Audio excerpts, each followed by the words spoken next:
Certainly every public official should believe that every child born in the United States has a light inside them. And it's up to that public official, or public officials plural, to do everything you can to try to make sure that that light inside of every child shines brightly, or at least to the full measure of their potential. And unfortunately, that's not the case today. We don't have enough policies in place, enough strategies underway to make sure that every child can learn at an early age, can get access to quality healthcare and early learning opportunities, sometimes known by the broad category of early care and learning. We don't have enough of those opportunities, and on top of all that, you who are parents are paying a lot more than you should be paying. Because this is America.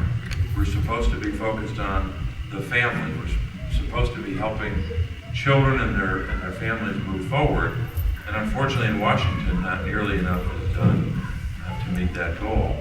The harsh reality is, and some of these numbers are pretty disturbing, that at age 4, by the age of 4, kids below the poverty line are 18 months below the developmental norm for their age and score significantly lower on cognitive tests.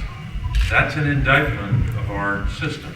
It's an indictment of government and a lot of other institutions as well. At the same time, you have that reality where kids who happen to be born into a family that is lower income, starting out at a disadvantage, that's bad enough. But on top of that, you have the cost going up for child care all the time.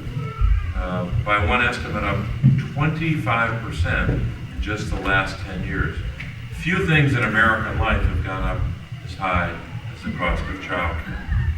So what that means in the life of a family is that if you live in Pennsylvania and you are a 2-parent family and you want center-based infant care, the cost of that is not only for an infant $11,560 on average, but if you're a 2-parent family, you're paying probably at least as much as 12% of your annual income just for child care. That's too high. It's a lot worse if you're a single parent. In many cases, a single mom. The average for that same kind of care, infant care in a center-based facility, that single mom is paying 46% of her annual income for child care. That's an insult to the whole country. We should never allow that to persist. How can we say to that mom, we want you to do everything you can for your child. We want you to put your child into a quality center, a center that we all have confidence in, a setting we all have confidence in. But you have to pay half your income to do that. That makes no sense. So the bottom line is, even as we're making advancements on quality, we have to get the cost down. I won't read you all of it, but one of the best summations of this was by a single mom who talked about her own circumstances.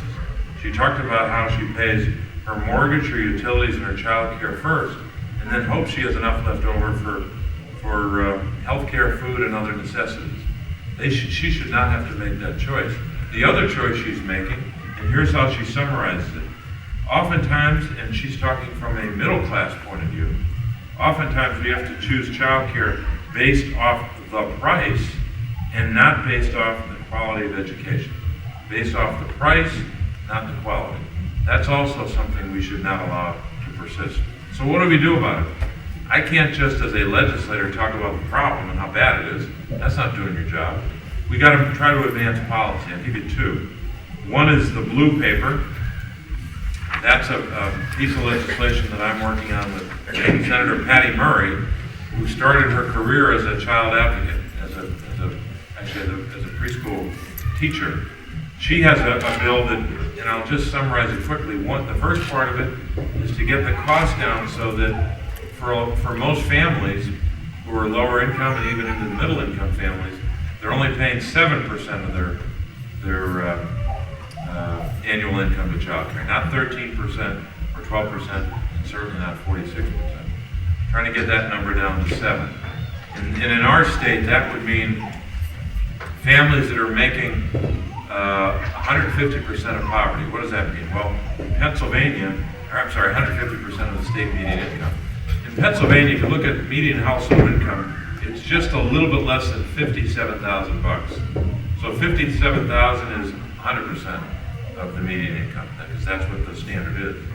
If you make it 150% of that same number, you're up into probably into the mid-80s at the most.